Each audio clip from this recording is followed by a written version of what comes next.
Coronavirus Crisis and the First World War. In this talk, I will be speaking from the point of view of the UK and the experience in Britain of the coronavirus pandemic and of the First World War, which may be different from that of other countries.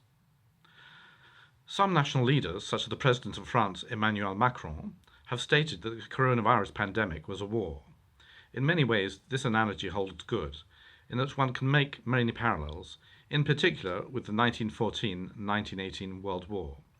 For example, before 1914, the notion that there could be a great European war was discussed by experts, mass media, and was part of popular culture, was planned for by the great powers, and anticipated with alliances and arms races. Similarly, the likelihood of a pandemic was widely known and planned for by various government and academic and health institutions. Even some of the details were anticipated, that it would start in the Balkans, China respectively, that it would spread rapidly because of the alliance system, mass air travel respectively. In both, there was a huge organization prepared to be on the front line, the military and the health systems respectively. Even so, the course of both was a surprise, especially the socio-economic consequences. The pace of events at the start of the crises was about the same for both. The no-problem phase, that is, the 3.5 weeks from the assassination in Sarajevo to the Austrian ultimatum, when politicians all over Europe went off on holiday. Black Week, the anxiety phase, 7 days from the ultimatums to Serbia to the declaration of war on Serbia, when there was intense discussion by diplomats. The conflagration phase, 7 days from when Russia starts mobilizing to the declaration of war by Great Britain. The first phase corresponds to the period in January 2020, when the epidemic seemed to be confined to a remote Chinese province, and the politicians were preoccupied by other things, such as the attempts to impeach President Trump. The second phase, when the disease expanded in Italy and Western governments started to act, and the third in March, when the European governments dramatically locked down one after another. Great Britain was a little hesitant in declaring war in 1914 from the point of view of the French and of the war party in England, and similarly there was a reluctance to order a lockdown by the government in March 2020. In 1914, the British Isles was split down the middle by the Irish Home Rule question, and in 2020 it was split by the European Union Brexit question. Before 1914, the government was constantly attacked for underfunding the Navy. Before 2020, it was the National Health Service. In the earlier case, the public were concerned about threats to the nation. In the recent one, by threats to their holiday homes or their bodies. The general staffs in all countries had made preparations for a European war, just as we had for disease pandemics. The logic of the plans led to rapid escalation at the opening of World War I, just as now we went quickly to lockdown with the maximum escalation possible. These plans had to be dusted off, committees meet to advise governments who were reluctant to take unfamiliar and drastic action.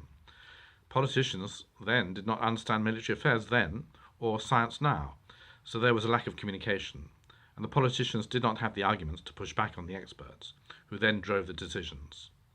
Boris Johnson was a classic scholar and journalist. Trump was a businessman and entertainer. Macron, a student of philosophy, specializing in Machiavelli, and a banker. And so they do not have the skills to argue against scientists. In Germany, on the other hand, Merkel is a scientist, analogously to Kaiser Wilhelm, who was a soldier, so they could both push back. In fact, Germany has not adopted a full lockdown, and the Kaiser at first refused to start the war, which General von Moltke was pressing on him.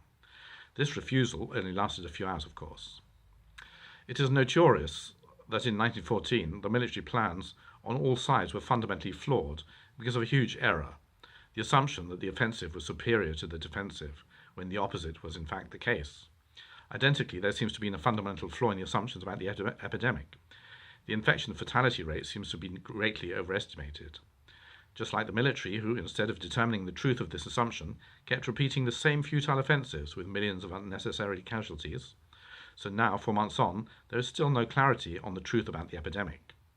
In the British cabinet at the beginning of World War I, there was only one man in the cabinet who had been a soldier, Winston Churchill, and he was such a threat that he was forced out of the government in 1915. The Prime Minister, Lloyd George, later had the strength of mind to undermine the offensive of his own Field Marshal Haig by not allowing additional troops to cross the Channel to France. In the United States now, the President is trying to prevent his own medical media complex from destroying the economy. The August crisis in 1914, when European countries declared war one after another, is very much like the March crisis in 2020, when Italy, France, Spain, and Britain followed each other into lockdown. In one as in the other, events overtook governments. In Britain, the media were pressing very hard on the government for a lockdown, just as they were for baying for war in 1914. In 1914, there was jubilation at the beginning of war, after 100 years of peace. In 2020, the loss of freedom was accepted very passively as a fait accompli after 75 years of peace and freedom, although the impression the public was given was the lockdown was for only 3 or 4 weeks, just as they were told in 1914 that the war would be over by Christmas. The military were committed to a certain course of action by the pre-war planning and by technical considerations, just like the scientists in the pandemic response.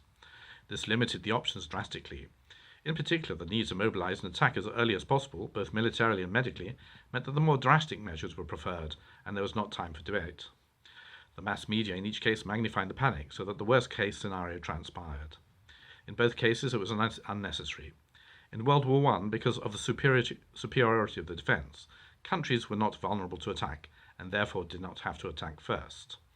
In the coronavirus epidemic, the death rate was low and limited to the elderly and diseased, who could have more easily been protected without a lockdown.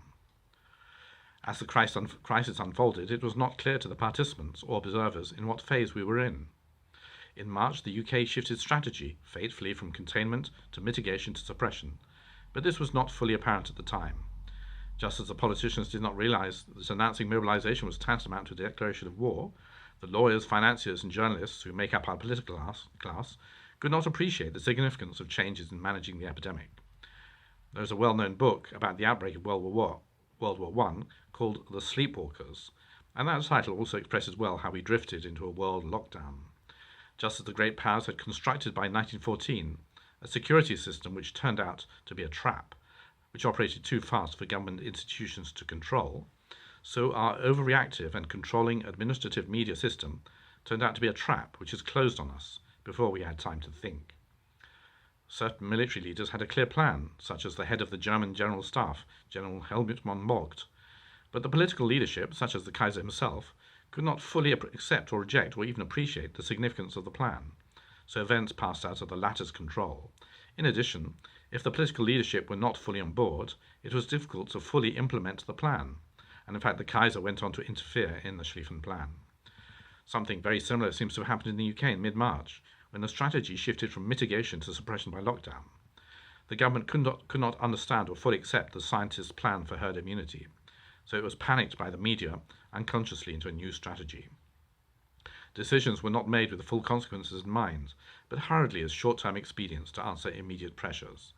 The climax came when the most important irrevocable decision was made. In 1914, for Britain, that was the declaration of war. The immediate pressure on the government was from public opinion and the newspapers to act against Germany's incursion into Belgium, which was made worse by General von Moltke's policy of atrocities. Behind this, of course, was imperial rivalry with a growing naval power.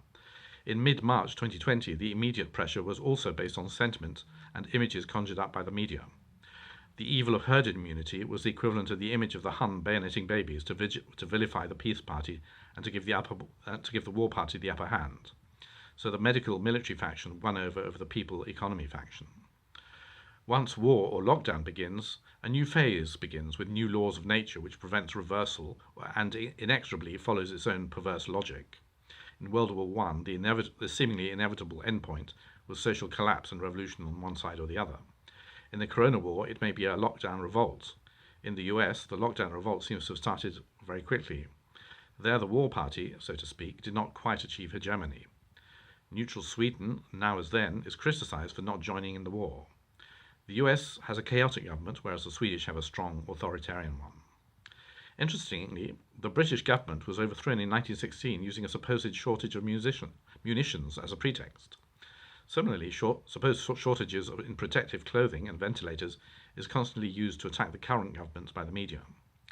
Newspaper reports in World War I were very vague, concentrating on vice, propaganda and heroism, glorification of the military, or about minor military technicalities and casualty lists. This is similar to the acclamation of the medical establishment now in the mass media, with articles about heroic nurses and doctors, as well as moralistic advice, and a lack of information about the aim of the strategy. The First World War made a big impression in Britain than the Second World War, because it was different from the images of what war would be like. Instead of colourful cavalry charges, there was the constant attrition around static positions. Instead of exciting campaigns and heroic leaders, everything was below par. There was just the 4-year siege of the Central Powers and a single large, indecisive naval battle. Similarly, the corona crisis is different from what was expected. Much fewer deaths than expected, but enormous economic damage, triggered by lackluster, incompetent leadership. The home front in the pandemic is for the most a compulsory holiday, while their savings drain away. The post-war effect will probably be the same: years of austerity and economic dislocation. Autarky in a new world order as globalization and the euro are discredited. At the same time, there will be idealists who will see an opportunity, just as for the League of Nations after World War I. Maybe Trump or Putin or Xi will come forward as a saviour like Woodrow Wilson in 1917, bringing new hope to the disillusioned masses. But like World War I, the result of the Corona War will probably be disappointing. The end of World War I led not to peace, but to ever greater disasters, and the same may be true about the end of the lockdown, as all the economic, social and political consequences play out. The war triggered a change in outlook. Victorian values were discredited and became unfashionable, and the space was replaced by bohemian and underclass ones, which were promoted by the Bloomsbury Group and others. Of course, extremist socialist and fascist ideas became popular as well among a minority. The corona crisis will probably have some long-term effect on people's mentality, if only because the change of routine and the experience of poverty provokes new thoughts. In contrast to World War I, where the old sent the young to die, the coronavirus epidemic is sending the old to die and sparing the young, with the result that the baby boomers will use it to claim privileges against the young, as opposed to the youth culture which appeared after the war. 100 years after the end of the First World War, the usual point of view is that Europe threw away the achievements of the 19th century just because of an assassination. Are we going to throw out the achievements of the 20th century because of a new species of the common cold? On a lighter note, looking for models for national leaders, perhaps President Trump is Woodrow Wilson, trying to prevent lockdown and war, respectively, but being dragged into it against his will. President Macron is Clemenceau, passionately invoking l'union sacrée of the French Republic to a fractious public and corrupt politicians.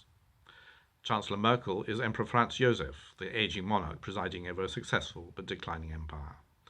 Prime Minister Boris Johnson is the equivalent of the lazy alcoholic Asquith, or maybe the youthful Lloyd George.